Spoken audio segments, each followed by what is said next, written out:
La reproduction, c'est quoi? La reproduction est le phénomène qui permet aux animaux et même aux êtres humains de se créer une descendance. La reproduction se fait entre individus de la même espèce pour créer une descendance fertile.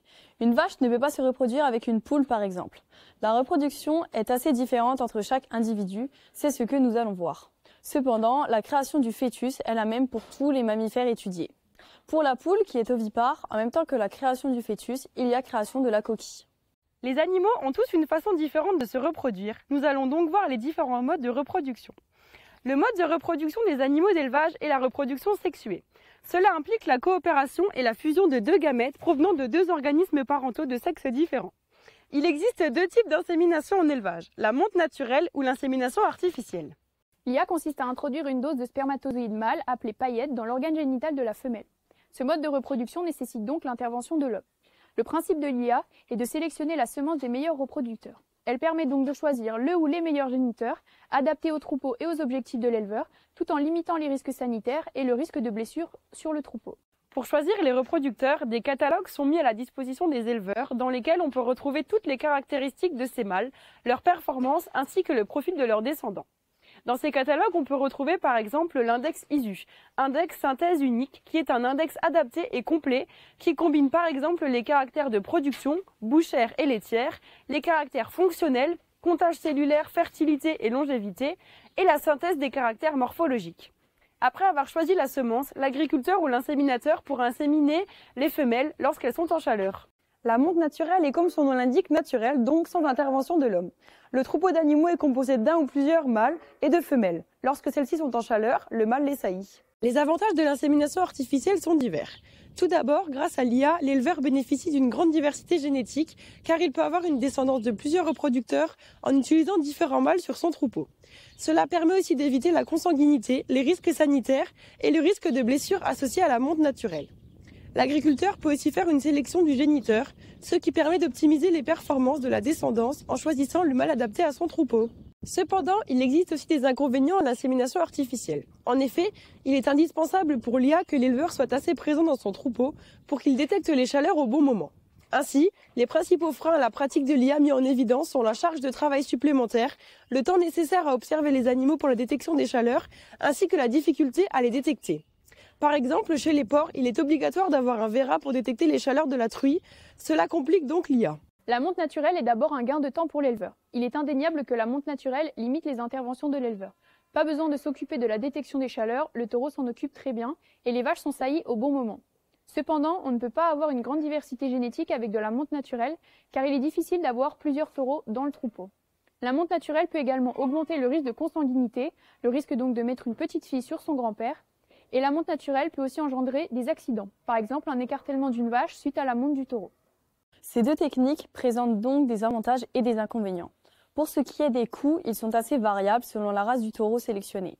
L'insémination artificielle engendre des coûts liés à l'achat de paillettes qui peuvent être onéreuses et l'intervention de l'inséminateur si l'agriculteur ne le fait pas lui-même. La monte naturelle engendre des coûts liés à l'achat et l'entretien du taureau sur l'exploitation. La technique d'insémination reste un choix de l'éleveur et généralement ce choix est basé sur le système d'élevage du troupeau. Par exemple, pour un troupeau d'animaux allaitants, comme les vaches allaitantes ou les moutons, la monte naturelle est la plus pratiquée dans les élevages.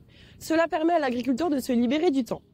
Pour un troupeau d'animaux laitiers, l'IA est plus pratiquée car on peut plus contrôler la génétique et donc maximiser la production. Cela permet aussi d'éviter les accidents qui sont plus fréquents chez les vaches laitières au vu de leur fragilité. Si l'insémination artificielle se pratique dans plus de 79% des élevages laitiers, elle reste peu utilisée sur les troupeaux allaitants.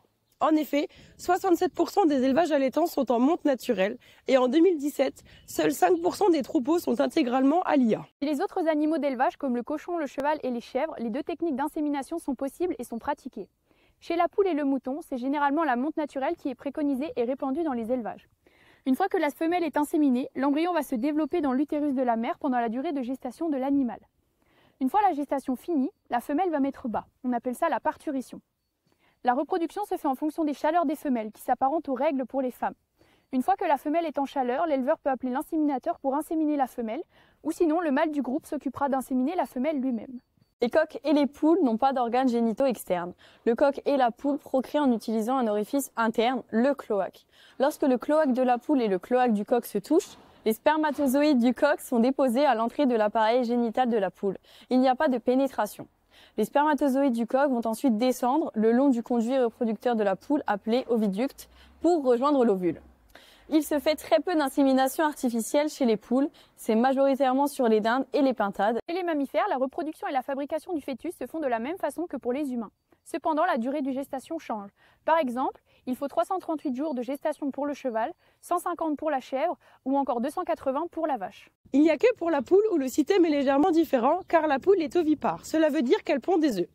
Lorsque l'embryon se forme, il va être recouvert d'une coquille avant d'être pondu. Après 21 jours de couvaison ou d'incubation, c'est-à-dire que l'œuf est mis sous couveuse, le poussin va éclore. Dans le milieu de l'insémination artificielle, de nombreuses innovations ont vu le jour. Par exemple, la dose sexée.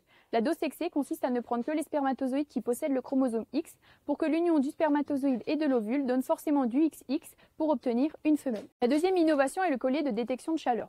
Le plus gros problème de l'insémination artificielle, c'est qu'il faut être très attentif à son troupeau pour détecter les chaleurs au bon moment. Mais pour pouvoir détecter ces chaleurs, il faut être présent régulièrement dans le troupeau et détecter les signes de chaleur. Ce n'est donc pas toujours évident. Mais il y a une technique qui permet de résoudre ce problème. Il existe des colliers de détection de chaleur.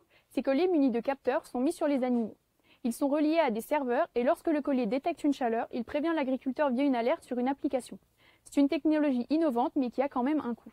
Pour illustrer cette deuxième innovation, nous allons vous présenter un témoignage d'un agriculteur qui se sert de colliers de détection de chaleur sur son troupeau laitier.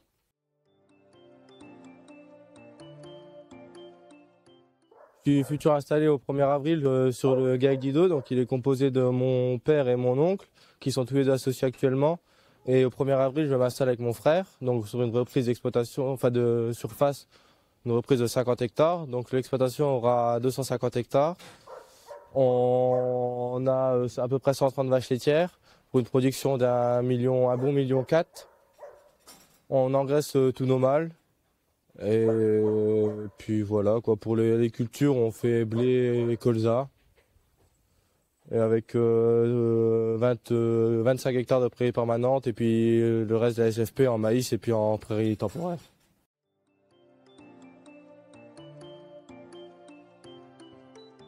On s'est équipé de détecteurs de chaleur en 2014.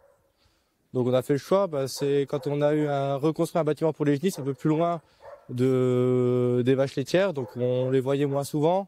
Et pour faciliter la détection des chaleurs, on a fait le choix de s'équiper. Et puis en même temps, du coup, on a acheté des colliers pour les vaches laitières pour faciliter la vie.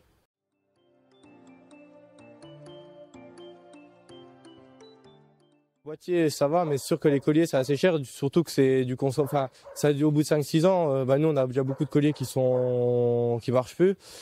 Et par rapport au temps que ça nous fait gagner et comment ça fonctionne et tout, à niveau qualité-prix et tout, c'est raisonnable, je pense.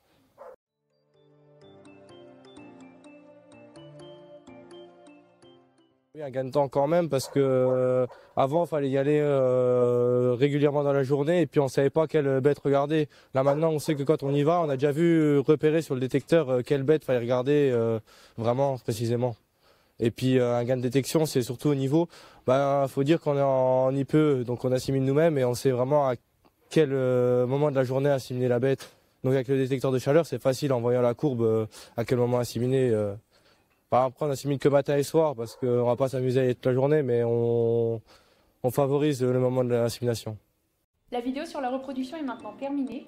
Nous avons pu voir les deux types d'insémination ainsi que leurs avantages et leurs inconvénients. On espère qu'elle vous a plu. N'hésitez pas à liker, partager et commenter. Et à bientôt pour de prochaines vidéos.